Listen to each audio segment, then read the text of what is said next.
बहुत समय पहले की बात है, जब न समय की रेखा थी न ही कोई घड़ी चलती थी। जब धरती पर इंसान पेड़ों की छांव में अपने भाग्य की कहानी लिखते थे और आकाश देवताओं की भाषा में बातें करता था।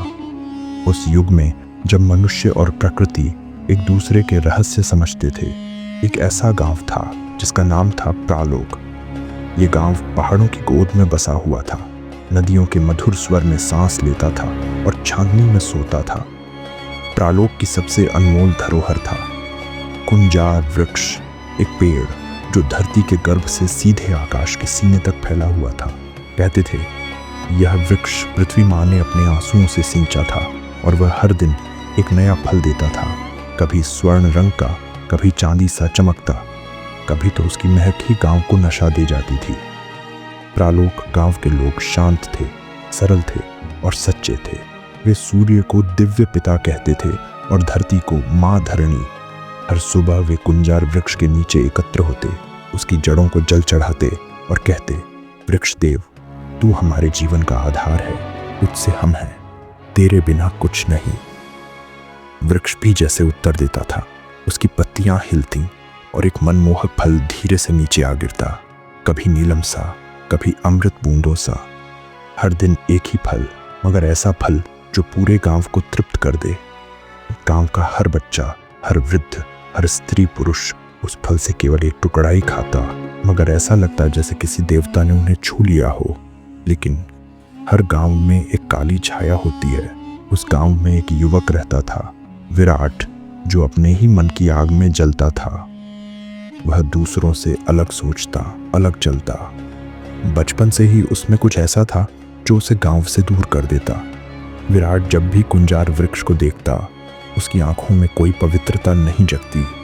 वह सोचता, यदि ये सारे फल मेरे पास हों तो मैं क्या कुछ नहीं बन जाऊंगा, राजा भी बन सकता हूं। उसका लालच दिन ब दिन बढ़ता गया, जैसे चंद्र ग्रहण बढ़ता है और सारे प्रकाश को निगल जाता है। एक रात जब प्रालोक गांव गहरी नींद में था, चंद्रमा बादलों में छिपा था और पत्तों की सरसराहट में कोई मंत्र गूंज रहा था।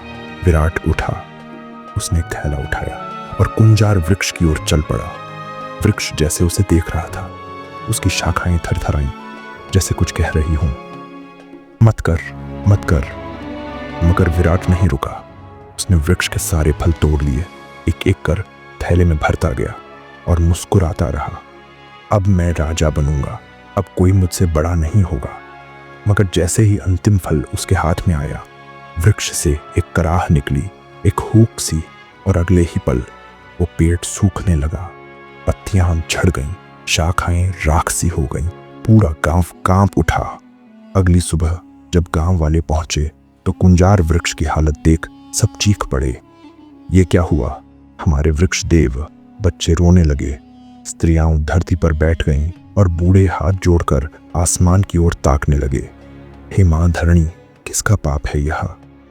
और तभी एक छोटी बालिका लावटी बोली, मैंने देखा था विराट को, रात में वो पेड़ के पास गया था। सन्नाटा छा गया, विराट को बुलाया गया। जब वह आया, उसकी आंखें झुकी थीं, थैला अब भी हाथ में था जिसमें सूखे निर्जीव फल पड़े थे। गांव का सबसे वृद्ध पुरुष ऋषिवर सायन बोले, विराट, तूने क्या किया? ये वृक्ष केवल फल नहीं देता था, ये हमें जीवन देता था। तूने उसका जीवन छीन लिया। विराट घुटनों पर गिर गया, उसकी आंखों से आंसू नहीं, मानो राख गिर रही थी। मैंने गलती की, मुझे माफ कर दो।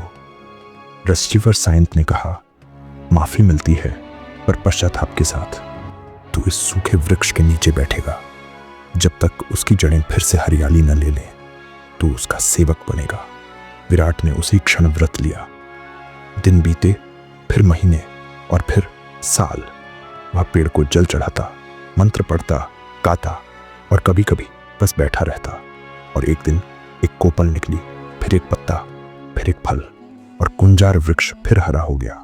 गांव फिर हंसने लगा। और इस प्रकार प्रालोक गांव ने एक बार फिर जीवन पाया। इस कथा में न केवल एक जादुई वृक्ष की बात है, बल्कि यह हमारे भीतर के वृक्ष की बात है। वो वृक्ष जो केवल संयम, श्रद्धा और एकता से फलता फूलता है। कभी लालच आए तो याद रखना विराट की आंखों से गिरी राख और उस वृक्ष की हुक। प्रालोक गांव आज भी है, किसी पर्वत की ओट में, किसी झरने के ध्वनि में। बस सुनने वाले कान चाहिए।